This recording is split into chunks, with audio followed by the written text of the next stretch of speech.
जैसा कि आपको पता है कि चक्रधरपुर में आज अंडरपास का निर्माण हो रहा है, लेकिन लोगों के मन में ये सवाल आता है कि जब ओवर ब्रिज है, फुट ओवर ब्रिज है, तो उसके बाद फिर वही उसके बगल में अंडरपास की आवश्यकता क्यों हुई। तो इसका एक लंबा प्रोसेस है, काफ़ी लंबा डिमांड था लोगों का।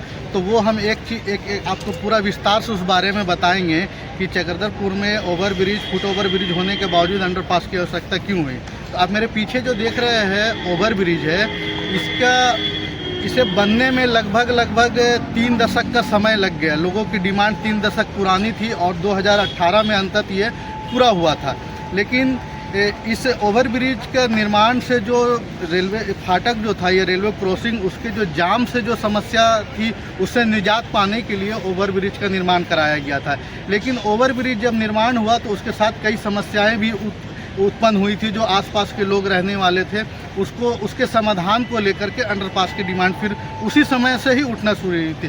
तो आपको बता दें कि जब ये अंडरपास का निर्माण हुआ, जिस दिन इसका उद्घाटन हो रहा था, उस दिन चक्रधरपुर में एक जश्न का माहौल था। वो पवन चौक में इसका उद्घाटन समारोह आयोजित किया गया था।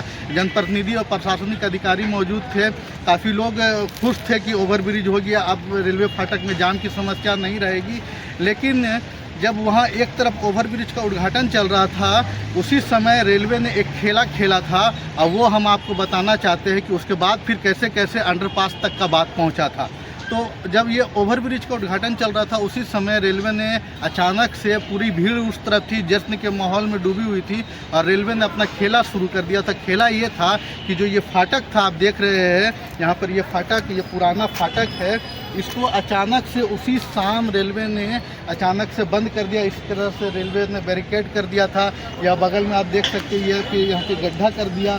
इस गड्ढा को करके पूरा तरह से इसको बंद कर दिया गया था। और जब इसको बंद कर दिया गया, तब लोगों को समझ में आया कि अंडरपास का हमको अंडरपास मिल करके क्या हमने क्या खोया है। अंडरपास तो ओवरब्रिज तो पा लिया, लेकिन फाटक बंद होने से हमने क्या खोया है। उसके बाद लोग जो आसपास रहने वाले लोग थे, या फिर उनको ये समस्या होने लगी कि हम उस पर कैसे जाएंगे।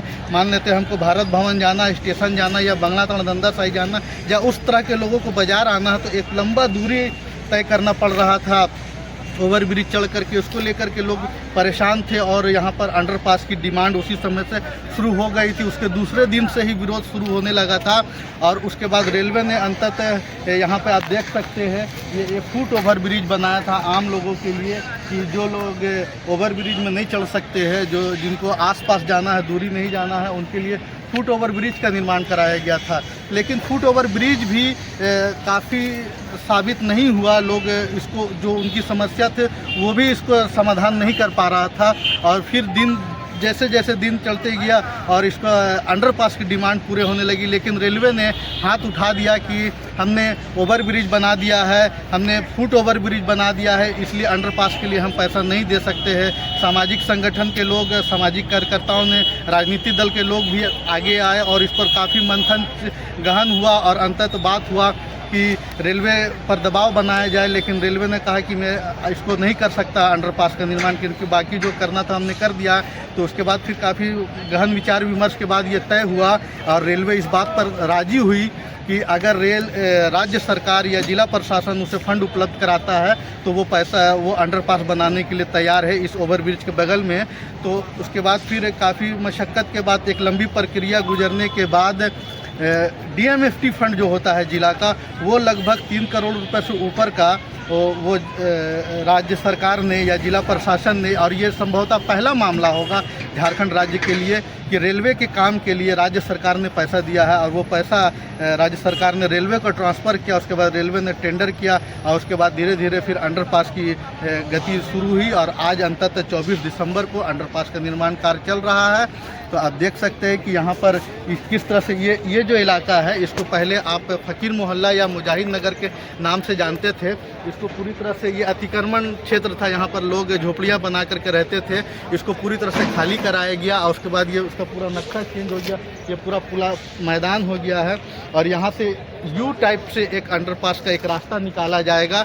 अभी 11 बजे का वक्त हो चुका है। अब से कुछ देर बाद यहाँ पर निर्माण कार्य शुरू होगा, ओएसी हटाए जाएंगे, ट्रैक खाली कराया जाएगा और उसके बाद जो वो बॉक्स है कंक्रीट का वो बैठाया जाएगा। लगभग 6 घंटे का रेलवे ने ब्लॉक लिया है और ये संभवतः 5-6 बजे तक का कंप्लीट हो जाएगा, ऐसी संभावना है। इसके लिए पूरा एक बड़ी मशीनें लगाई गई है और यहाँ पे काम चल रहा है। तो आपको बता दें कि ये रास्ता यहाँ से ऐसे होकर के जाएगा, बॉक्स ये एक यू टाइप से एक रास्ता है, यहाँ से ऐसे होकर के अंदर घुसेगा और फिर ये रास्ता आगे यहाँ पर निकलेगा।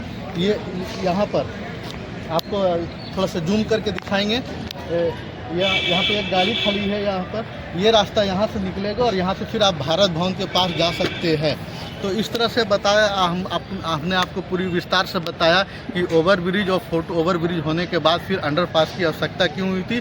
क्योंकि लोग जो थे, जो ठेले खोमचे वाले थे, वो ओवरब्रिज में नहीं जा सकते थे भारी भरकम सामान लेकर के, या बुजुर्ग थे, जो स्कूली बच्चे थे, उनके लिए भी ओवरब्रिज पार करना या फुट ओवरब्रिज से चढ़ना बहुत परेशानी हो रहा था। जो दिव्यांग व्यक्ति थे उनके लिए इसीलिए अंडरपास का निर्माण कराया गया। चूँकि ओवरब्रिज एक तरफ पवन चौक में उतरता है तो एक तरफ सिनेमा हॉल जो पुराना था वहाँ पर लगभग 1 से 1.5 किलोमीटर का दूरी है। ये बहुत परेशानी होता था लोगों को, खास करके बंगला ताड़, दंदासाई, वार्ड नंबर 10, पापड़ हाता हो या फिर चांदमारी हो या फिर पोटर खोली, इस तरह के लोगों को बहुत परेशानी हो रही थी। उसको लेकर के अंडरपास की डिमांड हो रही थी और काफ़ी मशक्क़त के बाद इसमें प्रशासनिक अधिकारी, जनप्रतिनिधि, सामाजिक संगठन के लोग सभी का महत्वपूर्ण योगदान है। उसके बाद आज ये डिमांड को अमलीजामा पहनाया जा रहा है और संभवतः आज शाम तक का अंडरपास कंप्लीट हो जाएगा। लेकिन उसके लिए भी 1-2 महीना का वक्त आपको लगेगा, क्योंकि अंडरपास बनने के बाद उसके बाद जो दोनों छोर में अप्रोच रोड होता है वो रोड कंप्लीट होगा। उसके बाद फिर इसमें आवागमन शुरू हो सकता है। धन्यवाद।